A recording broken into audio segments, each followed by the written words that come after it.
Don't you just love our monetary system? What with all the banks, loans, taxes, interest, bureaucracy, bankruptcies, fraud, greed, corruption, inequality, where the rich get richer, the middle class get poor, and the poor become poorer. What a great system we have. There are many aspects to our monetary system you may be unaware of, and over the next few minutes we're going to explore some of the questions pertaining to it. What is money? Who has the money? And is the system working as intended? Nearly everyone in every country uses money when they wish to purchase goods and services. So what is money? If you were to look up the definition of money, it would state that money is a current medium of exchange in the form of coins and banknotes. Coins and banknotes collectively. Okay, that gives us an idea about money. Is credit, say the use of credit cards, also money? According to credit theories of money, also called debt theories of money, it is proposed that money and credit debt are the same thing, seen from different points of view.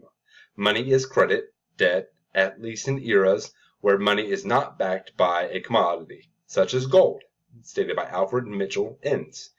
Now, stay with me as we're going to be as Alice heading down the rabbit hole. What does it mean to have money backed by gold? Well, a gold standard is a monetary system in which the standard economic unit of account is based on a fixed quantity of gold. You can find this in the encyclopedia. When money is backed by gold, the amount of money can't be increased unless the gold reserves are increased as well. A gold standard would keep a government from overspending and help prevent inflation. So is our money backed by gold, or any other commodity for that matter? At one point, our money here in the U.S. was indeed backed by gold, i.e. the gold standard, though not for long. As stated in the Mental Floss in the week of October 5th, 2012, the United States was using the gold standard at least to some degree between 1879 to 1973. So why did the U.S. stop using the gold standard? The main reason the gold standard was abandoned was because people in other countries were beginning to lose faith in the dollar. When this happened, people were exchanging back their dollars for gold. France led the charge of countries exchanging their dollars for gold. But in the 1970s, the U.S. gold reserves were being depleted, and the government acted to stop the exchanges before the reserves were emptied. Today, it is reported that the total gold reserve of the U.S. government is only $11 billion worth. Who has the money?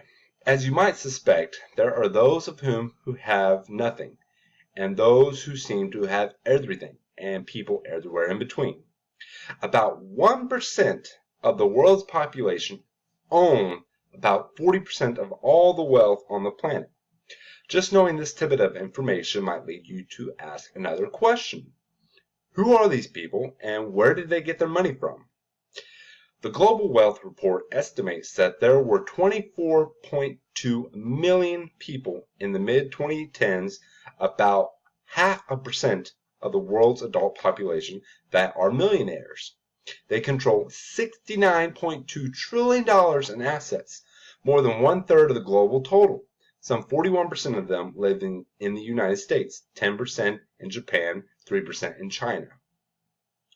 How do these people become rich? Only 16% of the high net worth individuals inherited their stash, according to Cambramini. The most common way to get rich is to start a business. Nearly 47% of the world's wealthy people are entrepreneurs. This is according to The Economist as of January 20th, 2011. Now, this information from The Economist is not necessarily correct. They may very well be feeding us disinformation just to quell the crowd.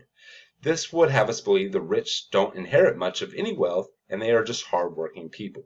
Though in reality, on average, the wealthiest 1% of households have inherited 447 times more money than households with wealth below $25,000.